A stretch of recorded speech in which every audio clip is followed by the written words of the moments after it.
tape line here that's running through the bushes here is marking what used to be, essentially it's marking what used to be a brush fence that the camels and the horses couldn't move through, or wouldn't move through. And now since the fire, this whole area has been burnt out, and the camels and horses can freely walk through this and go over the hills and far away and turn up in town somewhere in the main street. So what we need to do to contain them and keep them safe is to run a real fence through here now, where before there was just brush. So for the time being, until we get that done, we run this yellow tape line so that from a distance and up close the camels and horses can see that this is a line. And we're at another part of the Camel Gardens now, and this is another fence area that we're needing to re-fence. And it begins down near the sheds down there, which eventually those sheds will be redone, but for now they're good. And we're going to be coming up this hillside and redoing it with proper high tensile 4-strand fencing.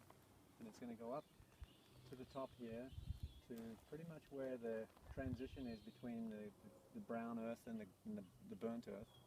And then it's going to run along pretty much in front of this hedge of burnt brush. That's going to go out that way about 1,500 feet, 1,800 feet.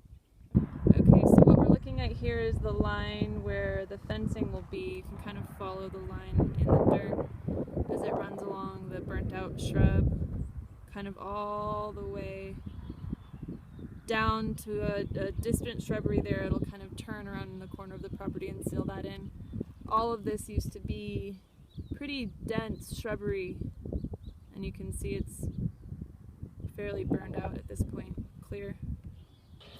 So here's a view of the camel pasture. As you can see, not a lot of pasture left at this point, a lot of burned out areas. Kind of moving along the pasture, and as we move up the hill to where we were just standing, you can see it's not far of a distance between the camel pasture and the areas that aren't fenced in at all at this point. Okay, so here we have a pile of donated hay that does not have a home. The hay shed burnt down in the fire and has been made unusable. The aluminum roof is no longer structurally sound.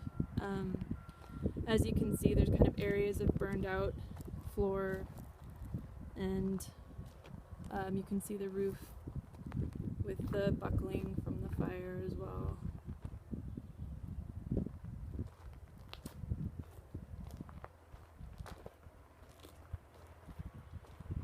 So the hay shed is the first project we're going to be doing starting this week with the donated funds from everybody that's been helping.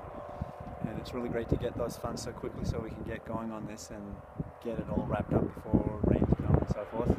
So the hay shed was partially destroyed, the frame's intact, and we have to redo the floor by cleaning it and putting new gravel down. And then we're going to reskin the whole roof, which was damaged in the fire. Then we're going to put new skin on both sides of the shed, which wasn't skinned in the past, so that's going to be a nice improvement and addition.